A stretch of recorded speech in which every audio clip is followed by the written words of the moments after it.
Good morning, Believe Nation. Today's message is never give up. Over to you, Jack Canfield.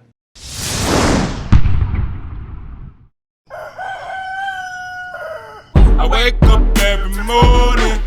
Espresso, keep me going.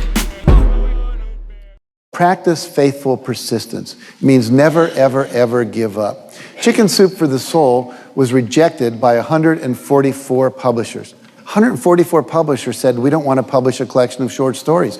The title's stupid, Chicken Soup for the Soul. What does that mean?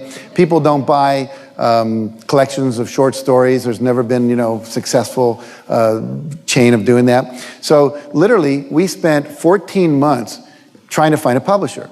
And we'd go to New York with our agent, and eventually our agent gave us the book back and said, I can't sell this. So we went to the National Booksellers Association convention down in Anaheim. We went from booth to booth to booth for 3 days.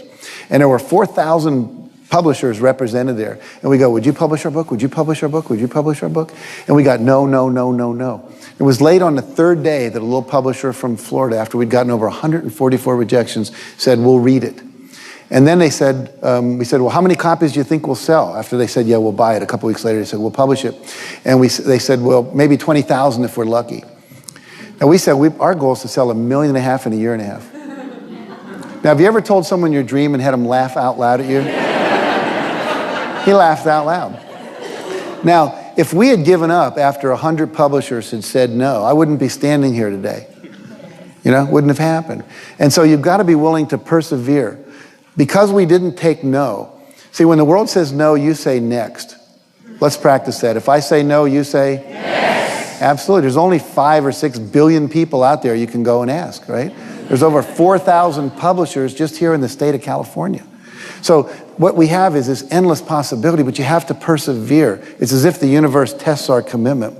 And so today we have 147 titles in print. We sold over 115 million copies. We're in 47 languages. And over $1 billion worth of Chicken Soup for the Soul books have been sold worldwide. So if you're willing to decide what you want, believe it's possible, consciously envision the future, feel the feelings of what it would feel like if you had achieved this goal, you can have anything, and then you take action, both obvious actions and inspired actions. You can do anything. I love this message, and I agree that the reasons to give up aren't because you don't have the resources. You don't give up because you don't have resources. You don't give up because somebody told you no. You don't give up because somebody laughed at your dream. You don't give up because you're afraid. You don't give up because you feel you don't have the education. You don't give up for all the excuses that are in your head. The reason why you would give up, though, would be you don't love what you're doing anymore. Or maybe you never loved it in the first place. Or maybe you don't believe in it anymore. For me, that's when you give up and you move on to something else. Because you're doing something that you don't believe in or that you don't love. There's no way that that's the best use of your time. You need to focus your time on the things that make you come alive and where you can have a big impact on the world. But just make sure if you're thinking about giving up, you're doing it for the right reasons, not because you're afraid. So in the early years of my entrepreneurship career, when I was thinking about giving up, I did 2 things that really helped me stay focused. The first is the why. Why am I doing this? Why is it so important? Think about it for yourself. If you're feeling down right now, why are you doing this business? Why is it so important to you that this succeeds? What's the impact that you want to have? If you do not have a strong why, then your business is dead in the water. So make sure you can center yourself around that every time you're feeling low. The second thing I did was surround myself with entrepreneurial mentors who I looked up to and looked at their early years, look at their early stories, because any successful entrepreneur that you would look up to, they struggled early on. It wasn't just handed to them. They had setbacks, they had failures. They probably started with less than what you already have right now. And just realizing that gave me the motivation to keep going, that if Bill Gates could do this, if Oprah Winfrey could do this, if Steve Jobs could do this, if these people who didn't have a lot could go and make something of themselves and become massively successful, then I can do it too.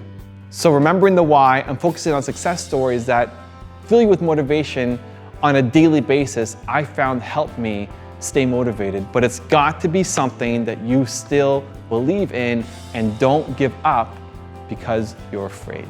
So the question today is, when did you consider giving up? What are the reasons behind it? Going a little deep, a little personal. Leave in the comments below. I'm going to join in the discussion. I also want to give a quick shout out to William Chilton. William, thank you so much for buying a copy of my book. It really means a lot to me. For those of you watching, if you want a chance at a shout out in a future video, make sure to grab a copy of the book and email in your receipts so we can keep track.